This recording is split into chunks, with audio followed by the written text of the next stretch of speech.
हर हर महादेव।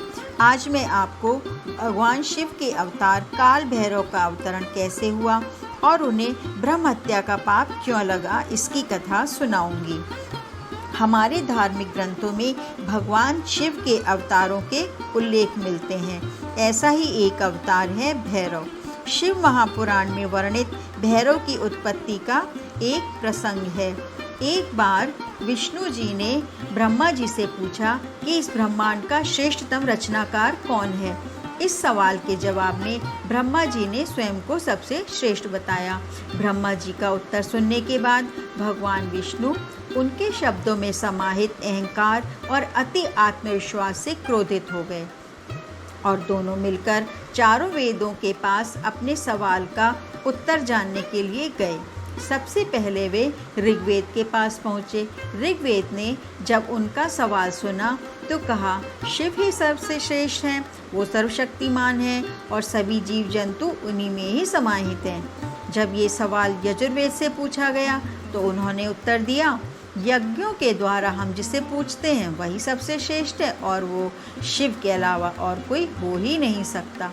सामदेव ने उत्तर दिया, विभिन्न साधक और योगी जिसकी आराधना करते हैं वही सबसे श्रेष्ठ है और जो इस पूरे विश्व को नियंत्रित करता है वो त्र्यंबकम यानी शिव है।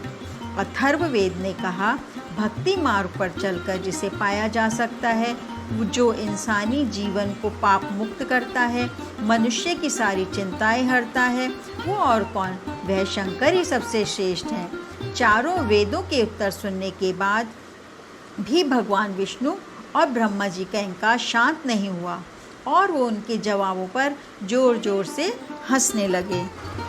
इसी बीच उनके मध्य में भगवान शिव अग्नि स्तंभ के रूप में प्रकट हुए। तब ब्रह्मदेव क्रोधित होकर भगवान को अपशब्द कहना प्रारंभ कर दिया और स्वयं को बड़ा बताने लगे। उस समय ब्रह्मदेव पंचमुखी होते थे। तब भगवान शिव को आभास हुआ कि ब्रह्मदेव को अहंकार व्याप्त हो रहा है और यदि सृष्टि रचना से पूर्व ही अहंकार व्याप्त हो गया तो असमय ही संपूर्ण सृष्टि अहंकार भाव से ग्रसित हो जाएगी। इसलिए भगवान शिव ने अहंकार रूपी ब्रह्मदेव के उस 5वें सिर को काटने का निर्णय लिया। परंतु इसमें भी एक समस्या थी।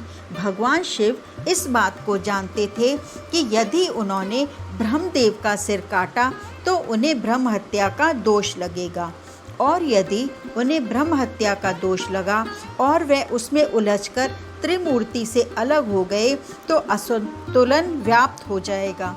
इसी कारण सर्वसमर्थ भगवान रुद्र ने अपने ही अंश से एक ऐसे विकराल गण को उत्पन्न किया जो कृष्ण वर्ण के थे और अस्थियों के आभूषणों से सुशोभित थे।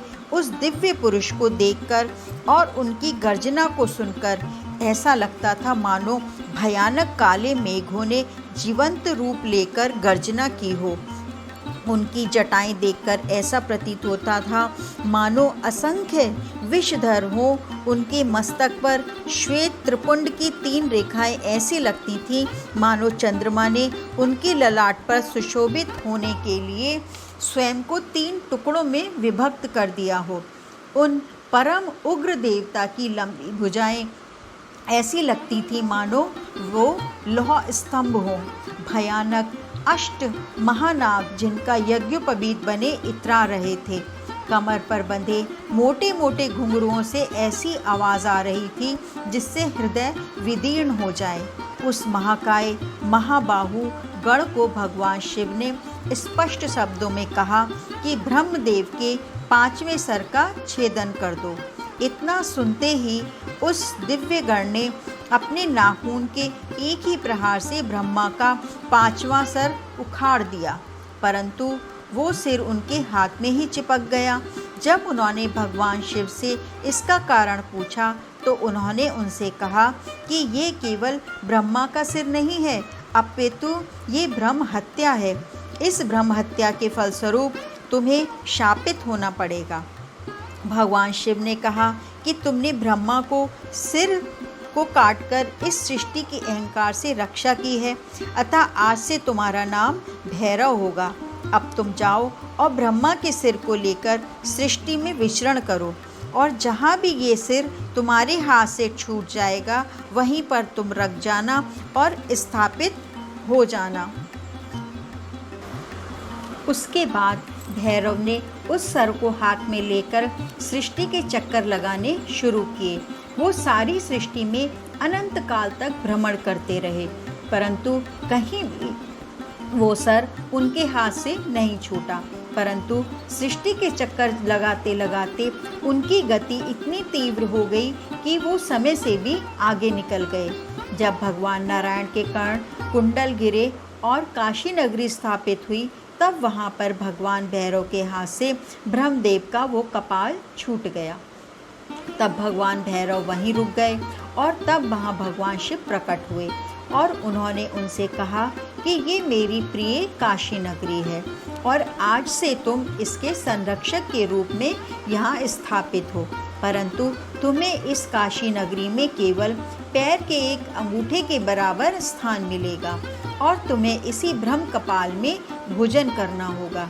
तुम अपनी तीव्र गति के कारण समय से भी आगे चले गए थे, अर्थात तुमने काल चक्र पर भी विजय प्राप्त की है। इस कारण आज से तुम काल भैरव के नाम से जाने जाओगे। तुम काशी, काशी की पवित्रता और काशी के भक्तों की रक्षा करोगे। और ध्यान रहे, काशी में मरने वालों को यम स्पर्श ना करे। तब बाबा काल भैरव ने महादेव से पूछा कि इससे तो पापी कर्म के दंड से निर्भीक हो जाएंगे, तो उन्हें कहा कि यहाँ मृत्यु प्राप्त करने वालों को यमराज दंड नहीं दे पाएंगे, परंतु तुम उन्हें दंड दोगे। बिना काल यातना प्राप्त किए कोई भी जीवात्मा ये काशी नगरी नहीं छोड़ेगी। जिस जगह पर वो अग्निस्तंभ प्रकट हुआ था, वो जगह आज के समय में अरुणाचल प्रदेश में स्थित है, और जिस स्थान पर ब्रह्मा का कपाल छूटा था, वो जगह आज के समय में वाराणसी स्थित कपाल मोचन तीर्थ है। यहाँ कथा संपूर्ण होती है। ओम नमः शिवाय।